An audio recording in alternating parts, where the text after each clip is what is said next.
Welcome to the Improving Development Evaluation Podcast.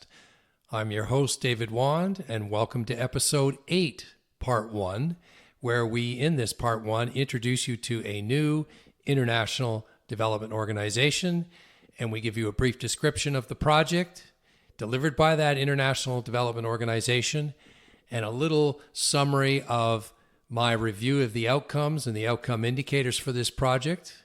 So I'll begin by saying we're doing a little bit of a different one on this episode 8.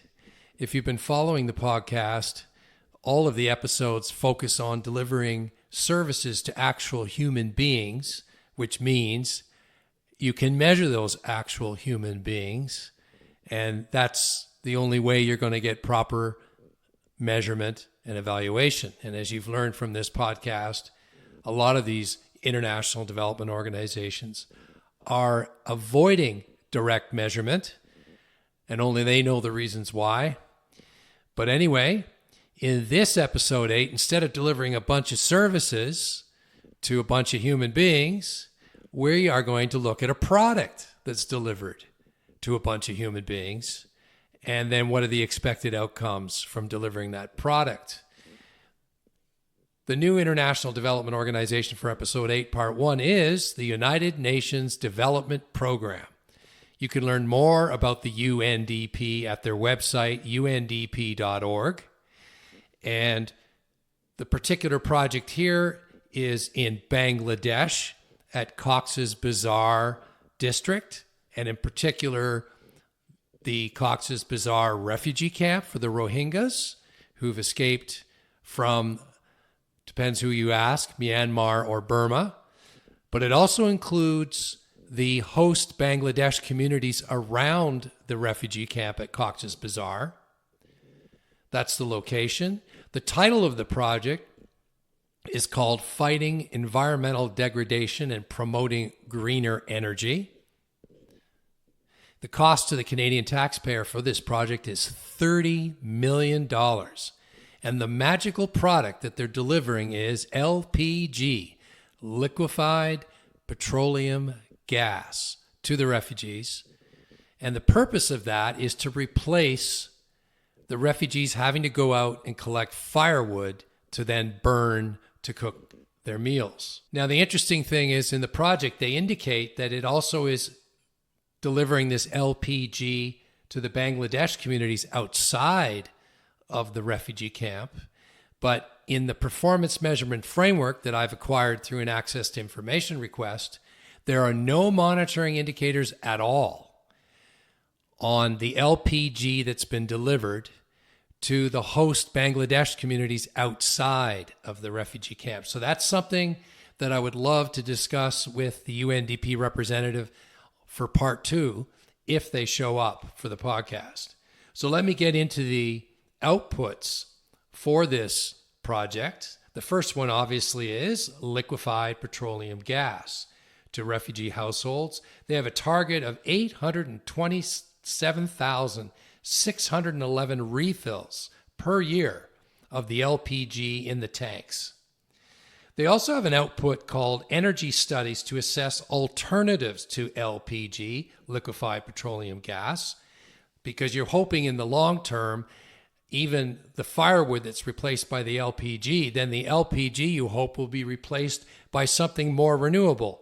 If you're familiar with refugee camps, there are solar cookers that use the sun to cook meals, and there's also biogas. That's at the refugee camp, if I remember, in South Sudan. I've also been to the Cox's Bazar refugee camp, so this is why I picked this one just out of interest. But forget about me, let's get back to the project. So one point I'd like to make here is that on these studies, if those studies don't look at solar cookers or biogas, then it's a waste of money out of the $30 million. So let's hope that the studies, it would be nice if they were on the Global Affairs Canada project browser website, but they're not.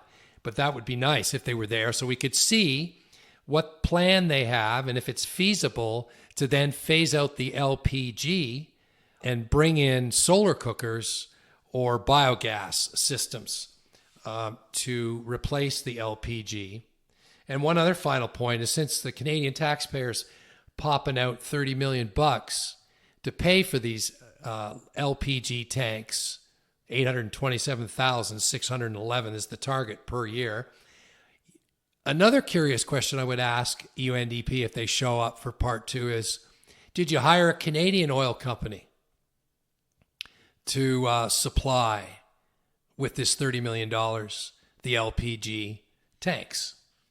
So that's number one output. And the idea is obviously to replace the firewood that they have to go out and collect, because there's a whole bunch of negative consequences from going out and collecting firewood. One is it's not safe for the women to do that because they're susceptible to sexual assault and rape. Number 2, the children, when they burn the firewood, they inhale the smoke. It's not good. And obviously it's not environmentally sound. And another reason, if you're going to notice from the outputs that I'm going to describe later, is it degrades the surrounding forest, because they have to cut down the trees, deforestation, and which then leads to mudslides, landslides, flooding, etc., because the forest isn't there to absorb the water. So those are the reasons for wanting to replace the firewood with liquefied petroleum gas. Another output outside of just delivering the LPG is the monitoring and the management of the forest, where refugees go to collect firewood before the LPG arrives, and to make sure that the forest is maintained, protected, and restored. And related to that, the output number 3 is the land, including the forest, is, quote, rehabilitated and revegetated. But also they indicate in the performance measurement framework, some of the outputs are the stream banks are rehabilitated and maintained. And some other pieces of the $30 million the Canadian taxpayer is paying for is cash that's given to the refugees to pay them for the labor for rehabilitating the land and revegetating it, because there's a lot of labor involved in doing that, probably clearing the brush and also the planting of seedlings, etc. And then finally, there's another payment from the $30 million, which is cash for, quote, workers provided with equipment. So I'm assuming that means they're paying workers for the rental of the equipment that they provide. Maybe it's the Bangladesh local businesses that have the equipment available for them to clear the land. It's not clear, but I think that's what's going on here. It's payment for the rental of the equipment to, quote, rehabilitate, revegetate the land. And another fourth output is the training. There is some services to human beings in this project, not just the delivery of LPG. And that is the training to the refugees on resolving conflicts over natural resources. And that would be the fighting that goes on over the firewood, access to firewood. But you would hope as the LPG comes in, less people will be going out and getting firewood. And also the growing of the crops, because part of the training is also to do gardening so that they can grow vegetables and alternatives to what they're currently depending on. Also in this output, they're providing households with renewable energy technology, but they don't indicate in the performance measurement framework what types for this project.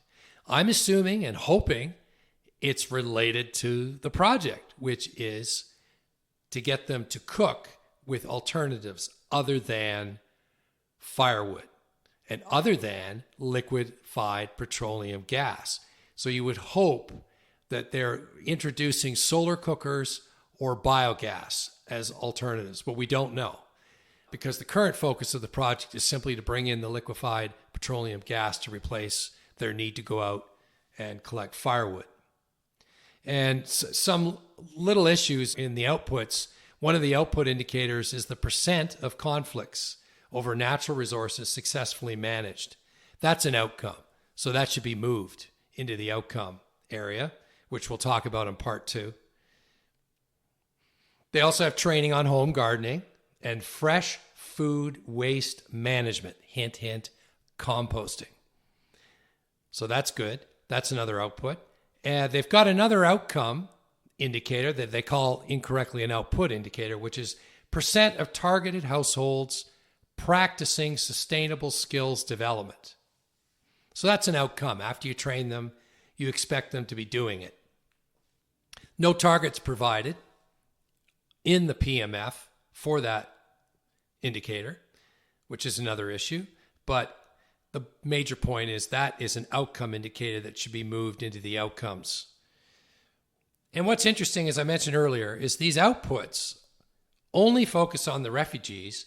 But if you read in the project browser on Global Affairs Canada, they mention the host communities, the Bangladesh communities.